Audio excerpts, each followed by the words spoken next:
Bismillahirrahmanirrahim. Tentang bagaimana kita mengucapkan selamat lebaran kepada sesama kita. Karena di tanah air kita, kebanyakan orang kalau mengucapkan selamat lebaran, mereka mengatakan minal aidin wal faizin. Ya, minal aidin wal faizin, mohon maaf lahir dan batin. Apa hukum mengucapkan perkataan tersebut ya? Jadi untuk masalah lebaran hari raya, ada dua sisi yang harus kita lihat. Pertama sisi yang ta'abbudi.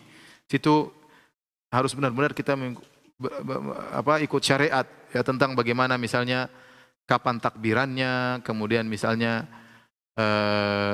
bagaimana cara sholatnya, ya aturan sholatnya, misalnya sholat id tanpa adzan, tanpa iqamat, misalnya pelaksanaannya bagaimana, takbirnya berapa kali rakaat pertama, rakaat kedua berapa kali. Ini namanya sisi dari ta'abbud, yaitu sisi ibadahnya. Namun di sana ada sisi yang lebih condong kepada tradisinya. Seperti tadi, bermain-main di hari raya, tidak ada aturan khusus. Kita boleh bermain dengan permainan yang kita sukai selama tidak melanggar syariat Allah Subhanahu wa taala. Kemudian yang kedua dari sisi misalnya mengungkapkan kegembiraan, bagaimana kita mengekspresikan kegembiraan kita. Di antaranya adalah mengucapkan selamat lebaran kepada yang lain.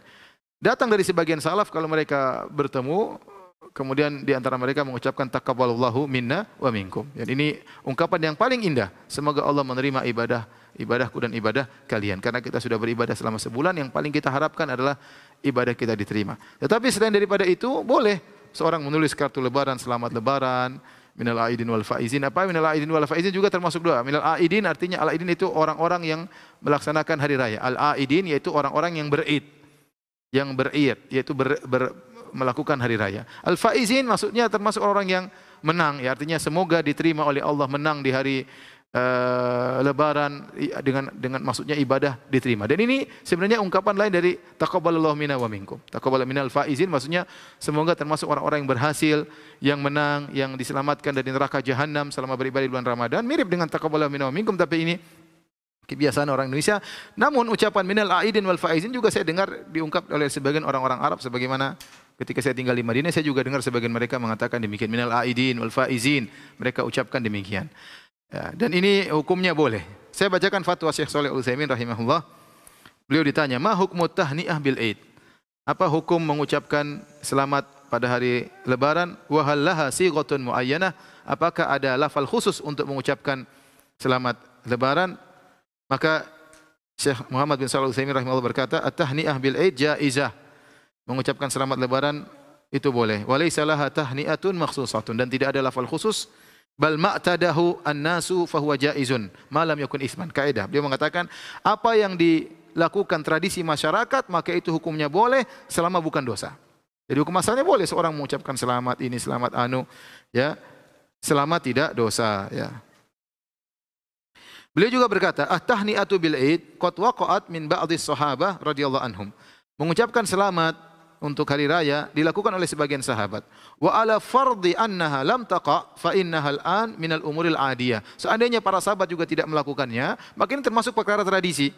Allati i'tadahan nas, yang sering dilakukan oleh orang-orang. Yuhanni ba'dhum ba'dhan bi bulughil Aid wa istikmali shaum wal qiyam, di mana mereka saling mengucapkan selamat karena telah sampai pada hari raya dan mereka telah menyempurnakan puasa dan salat malam mereka.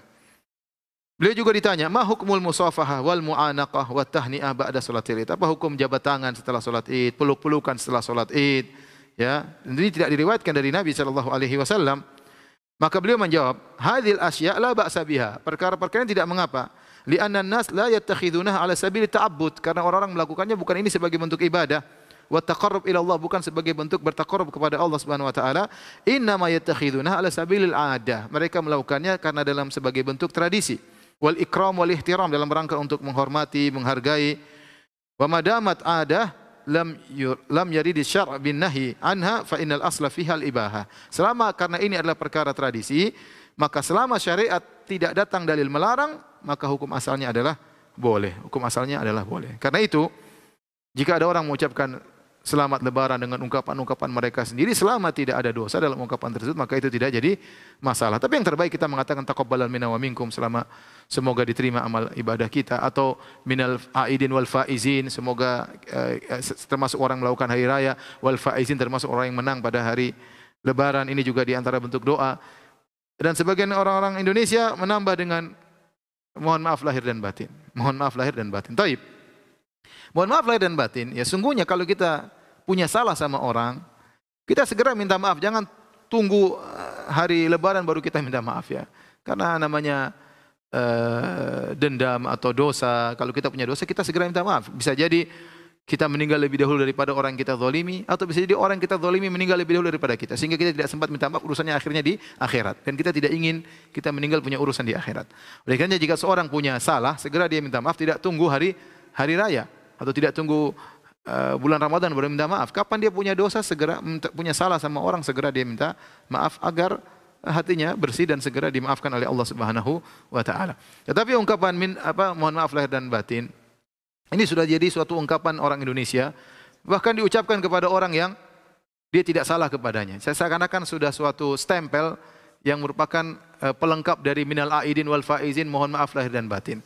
Dan kita bilang tadi kaidah Syekh Utsaimin rahimahullahu taala, selama ini sudah ditradisikan oleh masyarakat dan tidak ada makna dosa di situ, ya maka tidak jadi masalah insyaallah taala. Jadi kalau orang mengungkapkan mohon maaf lahir dan batin, kita boleh jawab dengan ungkapan tersebut juga, karena ini tradisi masyarakat Indonesia dan hukum asal tradisi adalah boleh selama tidak melanggar syariat.